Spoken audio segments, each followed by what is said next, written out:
Hey everyone, and welcome to Group Up With Me, your Overwatch League / esports show from Hungover Media. My name's Yvonne over there. Julien, welcome to the show, everyone. Group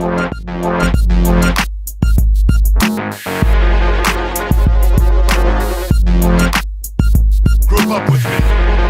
Hey guys, welcome to the show, everyone. Look.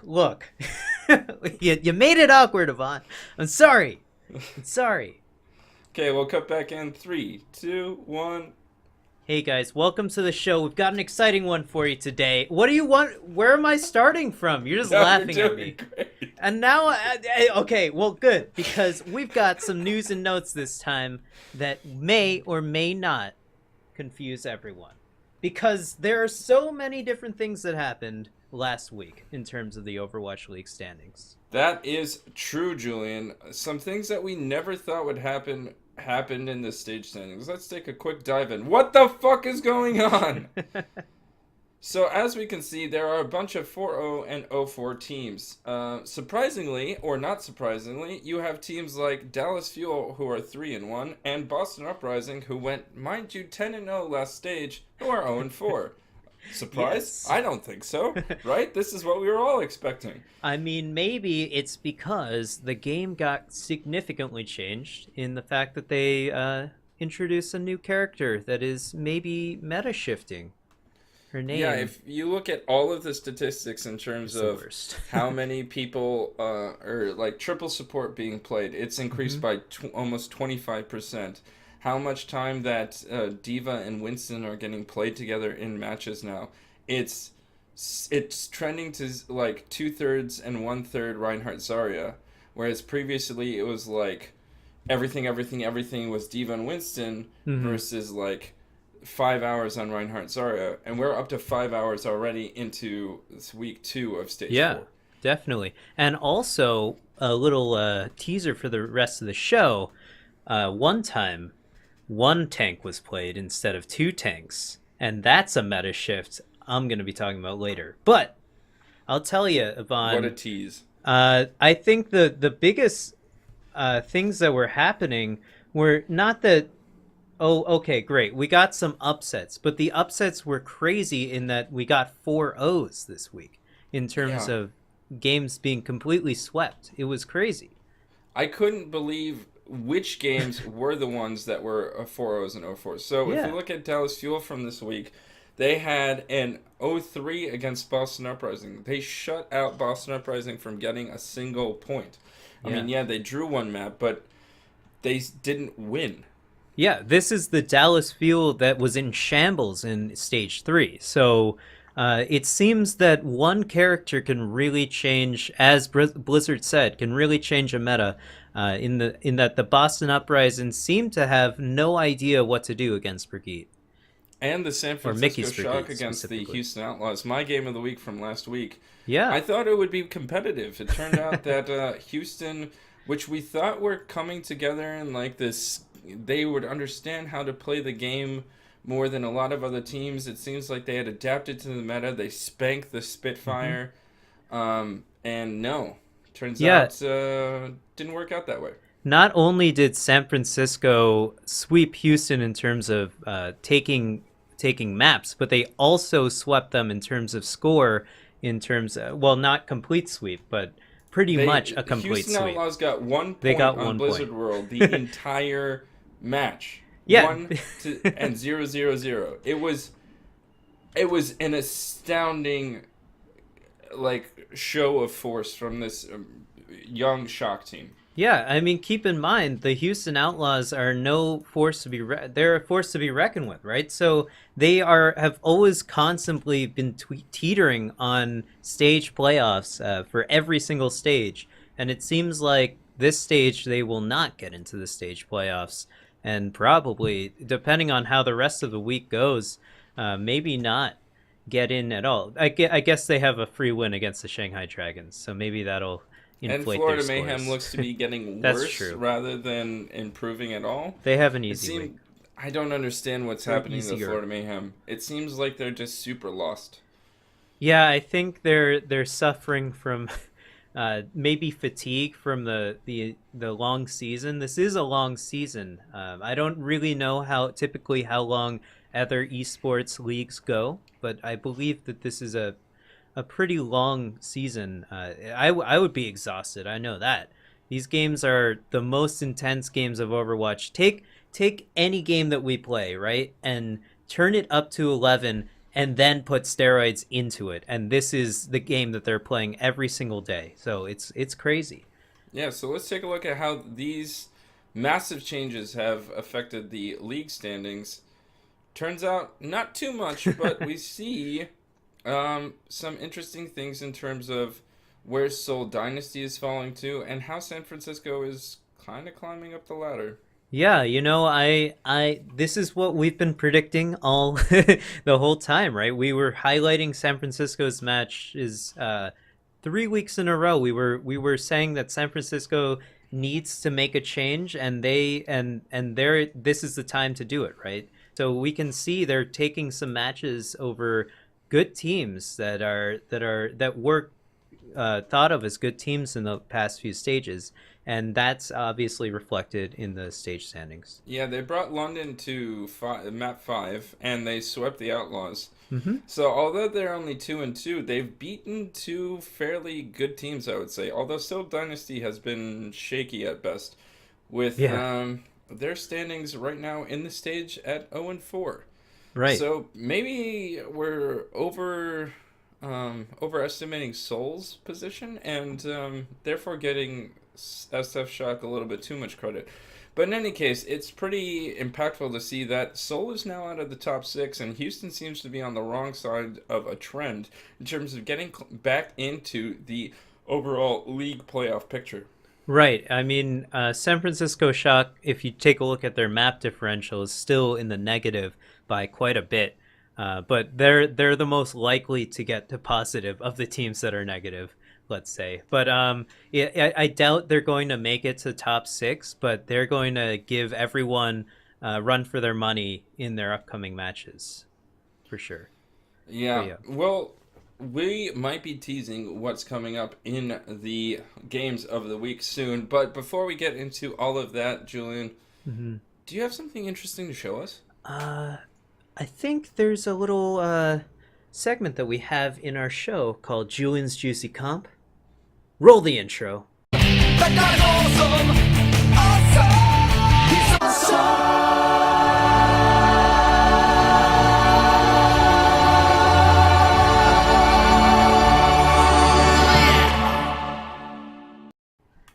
Yes, this is the segment of the show where I, Julian, take you through a juicy comp that I found throughout the week watching Overwatch League. Today we're going to be highlighting Shanghai Dragons versus Philly Fusion, Blizzard World, Shanghai's Defense. Now, this comp was so interesting to me in that we only have Fearless as the only tank in the team. Now, we've also got Gaguri on Brigitte, who seems to be filling the role of secondary tank and third healer, as she technically can do, but you typically want to have two tanks. So I wanted to highlight this because we've got Junkrat, Orisa, Gaguri on Brigitte, and we've got Mercy and a nice Widowmaker, and of course we've got Free Feel on Zenyatta. So this team basically functions in that it wants to stay completely packed together behind Orisa's shield. And we've got Otto on Junkrat to spam any damage into someone who tries to dive onto them. But as you'll quickly see, Shanghai manages to hold for one fight, I believe, and then they could get completely wiped. So perhaps maybe Shanghai not the best team to pull up this comp off, but I don't think any team in the Overwatch League would be able to pull off only one tank. Yeah, that seems to be ridiculous. An interesting thing, I might have played McCree or somebody that was a little bit dive counter, more so than Widow. As much as Widow is an important player or important character in this meta and in the past stage, I just think that like having some more stun come in so that the Junkrat can put in the damage to have that dive counter might have been a little bit more beneficial than just having a Widowmaker that doesn't have a lot of room to position and to run around. So that might have been my suggestion. Right. I agree.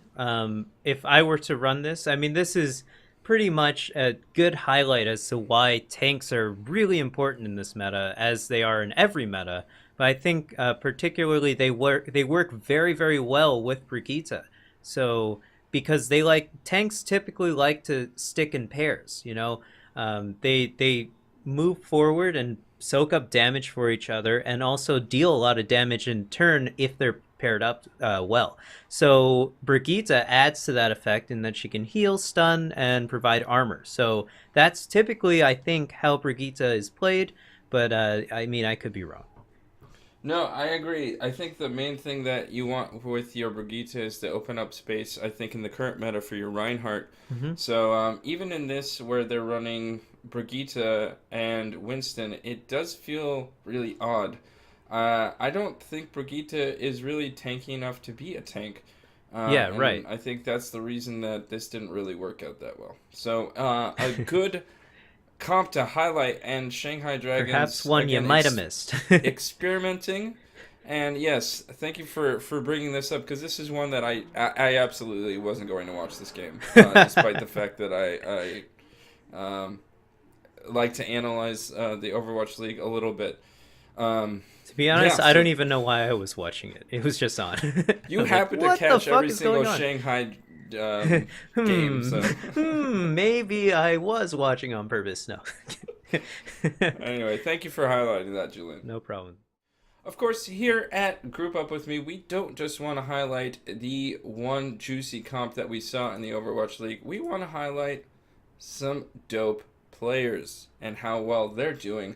So, Julien, we have a unique thing that we want to do this week, don't we? Yeah, typically we like to each highlight a different player of the week, as that seems like a pretty standard thing to do. But today we're going to be highlighting one player in particular and his sort of role that he's picked up on the Dallas Fuel. Who's that player? Well, Julien, the player and the character that we're going to highlight is the name of the game in terms of Stage 4. It's Brigitte. Mm-hmm. She is such an incredibly powerful character, especially when played correctly. Here we see that Dallas Fuel is playing against Boston Uprising on Blizzard World, and they played Brigitte here, and actually throughout the majority of the maps that we saw these two teams play. And what we saw was that Brigitte was massively impactful. This triple support comp with a tank line, a variety of people. Here it was D.Va. In other places we saw other tanks supporting the Reinhardt, some Zarya play, etc. And then Taimu was on McCree, he was on Reaper, as much as he could get around to making sure that he was playing in a way that was putting in the damage but complementing his team. But all the while, Mickey's play on Brigitte was astoundingly impactful. Yeah. Just the stuns, the armor applied, the knockback. Mickey's Brigitte is top class. Definitely. I mean, Mickey seems to be a central part of the Dallas Fuel team, as he is typically on their team. He's never really subbed out too. He's certainly not subbed out too often, if at all. He's always on the team, so he knows how to play with everyone on the team, and that happens to pair very well with Brigitte's playstyle, as you want to stick as a singular unit, or at least move into. She can really aid her teammates so well in that, and that's why I think Mickey is a really good team player. As you obviously see, he's finally been given the character that he's destined to play, I think.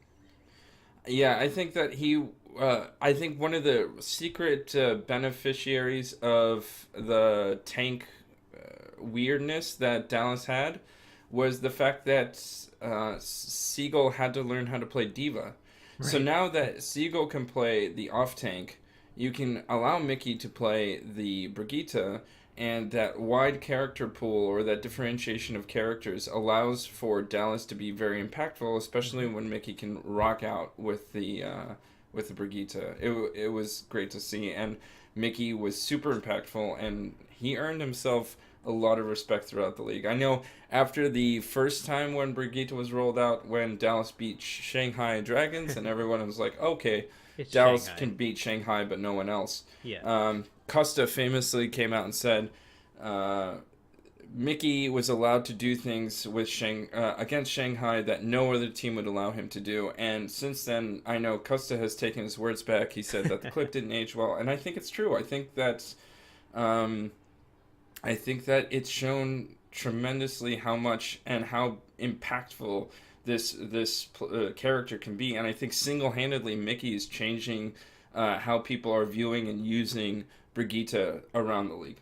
Yeah, definitely not in our ranking, but around the league, I agree. So, Julian, with the Dallas Fuel enjoying such success, I have an important question to ask you. What is that? My important question is, what has been the difference maker for the resurgent Dallas Fuel?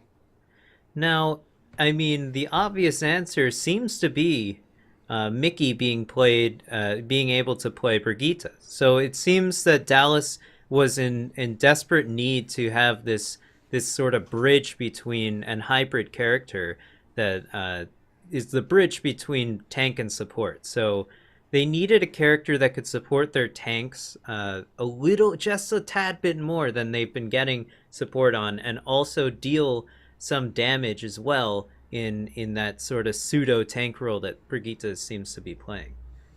Yeah, and I think with the focus not being so much on dive, that there's the ability so Mickey can like take out tracers and help his backline a lot in that way too. So it's not just about the tanks in the front line, but it's also about Peel for the support being more active and accurate.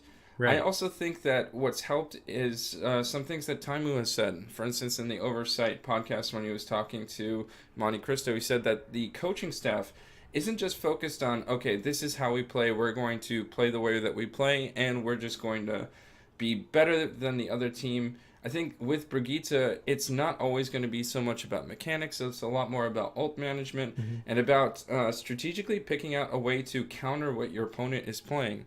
So I think that Dallas's coaching staff is actually playing more to what the meta represents and counter picking and strategies that are based on how to defeat the enemy and not just how to beat the enemy. And yeah, definitely. I mean, Brigitte's ultimate is particularly useful for that sort of type of situation, managing ultimates. So she can, give your if your team happens to fall behind in the ult economy during a team fight. If Brigitte has her ult, the next time she can use it for your team, you can allow your team to build up their ults just to give themselves a little bit more extra padding so they can do a little bit more damage to build up their ults that much faster.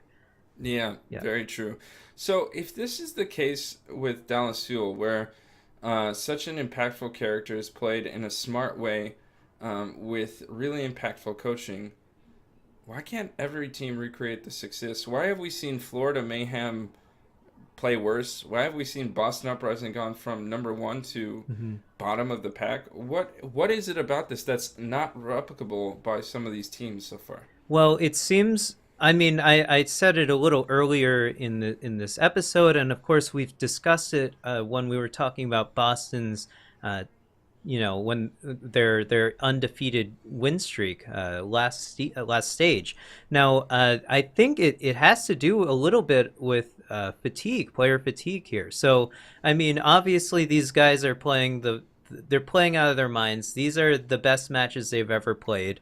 Maybe not exactly, but you get the picture. And so having to constantly perform on that level and then also have to understand the meta that is constantly shifting in Overwatch requires a lot of brain power and a lot of teamwork as well, because your team has to constantly adjust to the meta and figure out how to change their playstyle up. You get used to playing one way, it becomes like riding a bike. But then when you're forced to change, we're really seeing the adaptability of these teams being tested here. And I think that maybe that's one of the causes that, for instance, maybe Florida Mayhem is not so suited to adapt to a changing meta. Interesting. I think so. We're talking about player flexibility, the ability Hmm. not only in game, like outside of the game, to be able to have a flexible roster, but in game, it requires a lot more switching. And a lot of teams who have picked up these specialists over the course of the Overwatch League Season 1 aren't able to have those specialists be as effective. So if we look at, for instance, LA Valiant, they seem a little shaky in this meta. And I think it's because they can't just run Bunny on Tracer and allow Soon to be on Widowmaker, things like that, Right. like they did in Stage 3. Now they have to have more flexible in-game lineups Hmm. as well as subbing in between maps. So I think that it's a struggle for a lot of teams, and I think if your team has gone through such a turmoil in terms of understanding how everyone's playing together, when you finally have a core lineup that has all of the flexibility of having to play all these different types of characters, it actually helps in a weird way. Yeah, right. They weren't necessarily, they didn't necessarily know their skills would fit into this perfect role where they now fit in, and that seems to be where Dallas Fuel, they sort of had this ragtag team of scoundrels, right? And just, guys that are really good at being adaptable, and they weren't necessarily good for the hard set in meta that Overwatch was. But now Overwatch has completely changed, and I really think that's player adaptability is a key role when it comes to Overwatch in general. Agreed. And speaking of all this love that we're giving to the Dallas Fuel, we might as well start revealing our games of the week. So, Julian, what's your game of the week? My game of the week is going to be Dallas Fuel versus the London Spitfire. This is on June 2nd at 4 p.m. Eastern Time. Now, I wanted to highlight this game because, we were talking a lot about San Francisco Shock last week. But this week we saw some things. We were enlightened. Mickey came out of the woodwork with his Brigitte, and I want to make sure people know that Mickey is helping the team out in ways that you might not know how to do so. And I really, this league is, I mean, it's exciting to watch. But if you really want to get better at Overwatch, you need to watch these games. So has the added benefit of the excitement factor, but there's a lot to learn from this particular game. I want to see if Dallas Fuel can go up against one of the titans of Overwatch League. Agreed. That's a lot of the times we pick um, games based on are they going to be real or not? Like, Yeah. is this the game in which they prove themselves to be top tier in the Hmm. league? And that's what we're looking out for games of the week. So I will similarly highlight Dallas Fuel. Is this stage resurgence a reality for a fan favorite team? We always see them highest in the bits. Seagull, of course, former Overwatch League player Hmm. XQC, a big reason that Dallas Fuel was originally a supported team. And just, I think that they have got a lot of characters that people have united around. I think Mickey has become kind of a fan favorite goofball. So we'll see He's got how great that. hair. He does. We'll see how the team matches up against SF Shock, a young team on the rise with a lot of firepower and the ability to pull off some really strong wins and at least challenge some of the upper ranked teams. So will this, 2 week kind of resurgent Dallas Fuel be a real thing, or is it just a fluke of 1 week while people were Yeah, adjusting to the meta? right. I'd like to see how other teams adjust to the meta now. Yeah, Yeah, cool. So thank you so much for tuning in to Group Up with me. My name is Yvonne, and I'm Julian. Catch you and guys you next can week. Sorry. catch us every Wednesday. And then we also put out some other stuff on our channel, Hmm. Hungover Gaming, on Mondays and Fridays. Check that stuff out too. Thank you. Bye. And one last thing, Yvonne, don't press stop recording yet. I wanted to highlight that I'm gonna be trying to put together a similar type of video for Evo coming up in August. We got to start some ramp up for that. It's a fighting game tournament, obviously. I think the coolest thing about Evo is that anyone can enter. So that's it's like a true tournament to test everyone, and not just sponsored players, not just invited players that are the best of the best. Anyone can enter, so that makes it a truly exciting tournament in terms of the 8 games that are being played there. So I'm very excited to hopefully get some videos out about Evo. So come check out Julien as he travels and trains for Evo and then enters. I'm gonna and wins enter the it now. competition. It's in Las All Vegas. right. I can't travel there. So we'll be posting those in the upcoming days. I'll be learning a lot with you if you don't know a lot about Evo. I will try not to sound like an idiot, and thank you so much. Okay, bye. Bye.